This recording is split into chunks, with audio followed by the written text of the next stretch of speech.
ve değerli katılımcılar, sizleri saygı ve sevgiyle selamlıyorum. Anayasa gündemi Türkiye'de politik aktörlerin konjonktürel ihtiyaçlarından doğuyor aslında. Dolayısıyla Perşembenin gelişi çarşambadan belli çok hayırlı, verimli, kalıcı neticeler elde etmemizin mümkün olduğunu düşünmüyorum. Şu anki anayasa gündeminde zannediyorum bu konuda mutabıkız. Ama anayasa gündemi başlı başına çok önemli. Ve bu gündemi genişletmek adına da devlet nedir, ne içindir diye bir soru belirledim. Çünkü aslında anayasa tartışmalarında doğrudan olmasa da zımnen sürekli cevabını aradığımız sorular bunlar. Devlet nedir, ne içindir? Bizim devlet tasavvurumuz bugün Türkiye Cumhuriyeti Devleti'ni yöneten, yönlendiren devlet tasavvuru bizim tarafımızdan üretilmiş değil. Biz kimiz? Biz bu topraklarda yaşayan insanlar. Bizim tarafımızdan üretilmiş bir devlet tasavvurumuz yok. Biz devlet tasavvurumuzu ihraç ettiğimiz için ve bu da bizim sosyolojik dokumuzla, altyapımızla uyumlu olmadığı için pek çok krizi yaşıyoruz. Devlet tasavvurumuz bizim, zaman zaman siyasi tarihçiler söylerler, Birinci Dünya Savaşı'na girmemiz hataydı, İkinci Dünya Savaşı'na girmememiz hataydı. Her halükarda savaşa girmemek iyidir bence ama İkinci Dünya Savaşı'na girmememizin şöyle bir sonucu olmuştur. Bizim devlet anlayışımız çoklarının zannettiği gibi Mustafa Kemal Atatürk tarafından üretilmiş bir devlet anlayışı değil. O zamanın modası olan devlet anlayışı. Yani o üretmiyor, onu aslında ithal ediyor. O zamanın Fransa'sı öyle, Almanya'sı öyle, İtalya'sı öyle, Kara Avrupa'sı devlet anlayışını Türkiye'ye getiriyor. Ve İkinci Dünya Savaşı'na Türkiye katılmadığı, özellikle Kara Avrupa'sı ülkeleri katıldıkları için İkinci Dünya Savaşı'ndan sonra onlar devlet tasavvurlarını değiştiriyorlar. Öncelikle şunu anlamamız lazım. Devlet dediğimiz şey tarih boyunca devlet bir kere bir insanlar kitleselleştikten sonra yönetim ihtiyacı ortaya çıktı. Yönetim biçimleri ortaya çıktı ve bu yönetim biçimlerinden bir tanesi de devlet oldu. Ve devlet tarih boyunca çeşitli biçimler, dönüşümler geçirdi yapısal olarak. Bugün mesela İstanbul'dayız. İstanbul'da Osmanlı zamanında yapılmış hastanelere bakın, vakıf hastaneleridir. Hamamlar vakıf hamamlarıdır. Yani devlet kamu hizmeti adı altında hastane yapmıyor, okul açmıyor, medrese seviyesinde açıyor. Yani bunlar devletin görevi olarak görülmüyordu. Tarihsel olarak devletlerin iki tane ana görevi vardı. Yargı ve asayiş ve bunun karşılığında da vergi topluyordu. Devletin alanı, devletin yetki alanı, etki alanı çok dar anlaşılıyordu. Devlet denildiğinde böyle bütün hayatı dolduran, her tarafı hizmetlerle dolduran, işte yollar, köprüler, barajlar vesaire yapan, bunları yapmak görevi olan, eğitim vermek görevi olan bir organ olarak devlet anlaşılmıyordu. Modern zamana geldiğimizde devletlere yüklenen anlam çok büyüdü. Devletlerin sorumluluğu çok arttı. Devletlerin sorumluluğu çok artarken yetkileri de çok arttı ve biz bunu doğal karşıladık.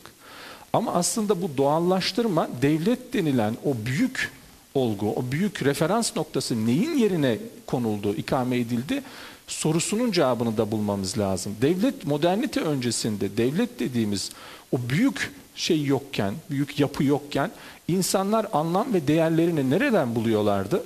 Hegel İnsan için mutluluk ki devlet kelimesinin bir anlamı da nedir? Mutluluktur değil mi? Devleti mutluluk anlamında da kullanırız. İnsan için mutluluk devletin bir parçası olmaktır. Devletle bütünleşmektir der. Ben hayatımın anlamını ve değerini buradan bulacağım. Şimdi bu düşünce sistemini Türkiye'ye getirip Türkiye Cumhuriyeti Devleti'ni kurarken bu düşünceleri, o zamanın ruhunu esas aldığınızda insanlara da ey insanlar siz anlamınızı ve değerinizi devletle yani benimle ve benim ideolojimle bütünleşmekten alırsınız dediğinizde o zaman ne oluyor? Devletin ideolojisi laik seküler. Bu ideolojiye uzaklığın oranında değersizsin. Devletin ideolojisi Türkçülük.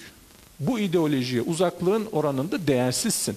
Ve öyle bir devlet oluşturmuşuz ki biz 100 sene önce halkın çok büyük bir kısmına sen değersizsin mesajını veriyor alttan alta. Sen değersizsin. Şu kimliğin, şu özelliğin, bu yapının nedeniyle sen değersizsin.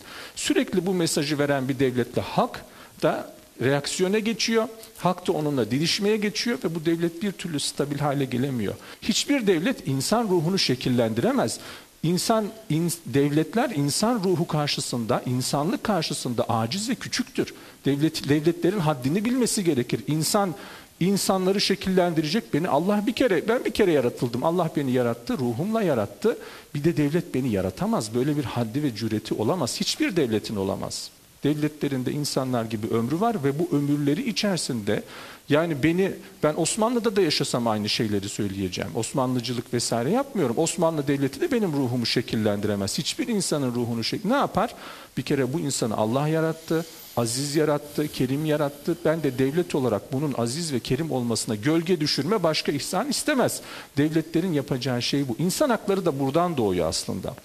Batı'da da insan hakları bu devlet ideolojisine sonradan enjekte edilmiş bir şeydir ve tabii o maya tutmamıştır. Tutmamasının sebebi de insan hakları Batı felsefesinde de insan haklarının temel fikri olan insan onuru, Tanrı insanı kendi suretinde yarattı şeklindeki Tevrat ayetinden gelir. Yani insanın değeri Batı'daki Yahudi Hristiyan geleneğinde de Allah'tan geliyor.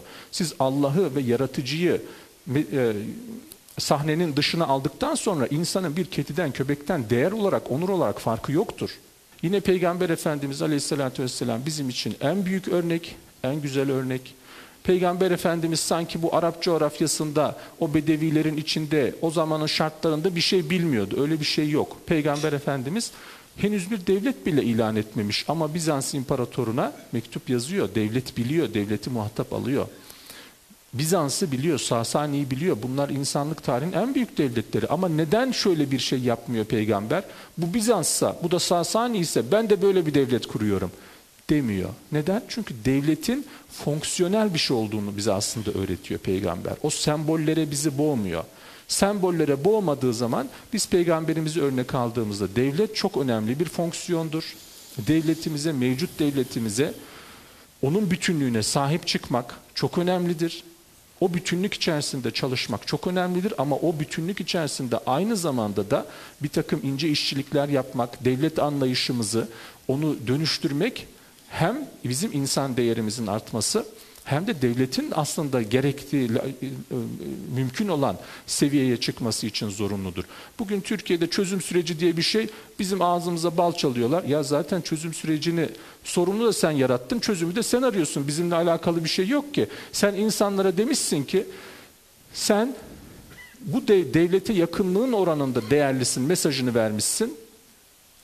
Kürtleri değersiz hissettirmişsin. Şimdi gel hadi siz de değerlisiniz diye Kürtleri geri çağırıyorsun. Yani bugünkü çözüm sürecinin şeyi bu, özeti bu. Ya baştan değersiz hissettirmeyecektin.